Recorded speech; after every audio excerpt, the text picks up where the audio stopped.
প্রিয়জনেরা, প্রত্যেক বছর আমরা আলাদা করে মা আর বাবা দিবস পালন করি, কিন্তু একসাথে মা বাবা দিবস পালন করি না।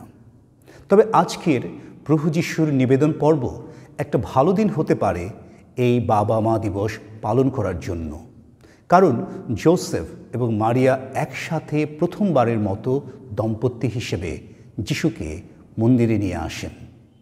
তাছাড়া মারিয়া ও যোসেফ আদর্শ দম্পতি এবং বাবা মা হিসেবে বিশেষ পরিচিত মণ্ডলীতে, কারণ যিশুকে তারা প্রকৃত বিশ্বাসে বড় করেছেন।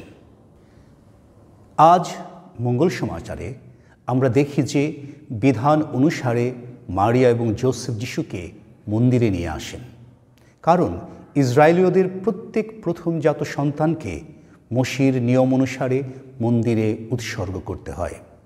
এর কারণ ঈশ্বর মিশরীয়দের প্রত্যেক প্রথমজাত সন্তানকে হত্যা করেছিলেন, কিন্তু ইসরায়েলীয়দের নয়।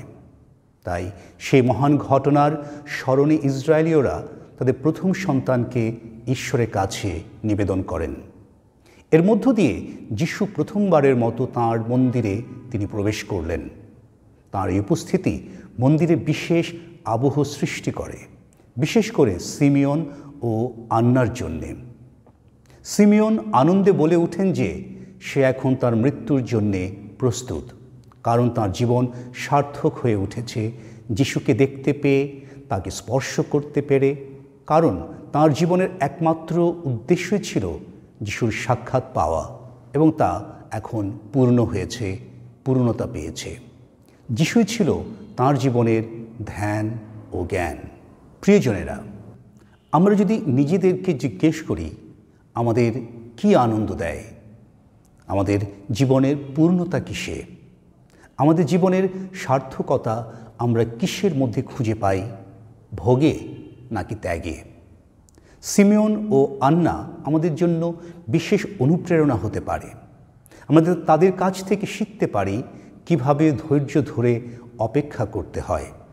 ঈশ্বরের উপর আস্থা এবং বিশ্বাস রাখলে ঈশ্বর আমাদের সেই আশা পূরণ করবেনই, কিন্তু এই ধৈর্য এবং অপেক্ষা করার মানসিকতা আমাদের অনেক ক্ষেত্রে অনেক কম। আমরা ঈশ্বরের কাছ থেকে কিছু না পেলে অস্থির হয়ে পড়ি, ঈশ্বরের উপর অসন্তুষ্ট হই এবং অনেক ক্ষেত্রে ঈশ্বরকে দোষারোপ করি আমরা। তাই প্রিয়জনেরা, আসুন প্রার্থনা করি যেন আমরা ধৈর্যশীল হই, ঈশ্বরকে আমাদের জীবনের একমাত্র লক্ষ্য উদ্দেশ্য করি।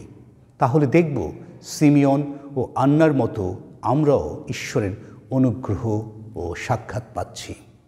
আমরা কিসের জন্য অপেক্ষা করছি, কার জন্য অপেক্ষা করছি? ঈশ্বর আমাদের আশীর্বাদ করুন।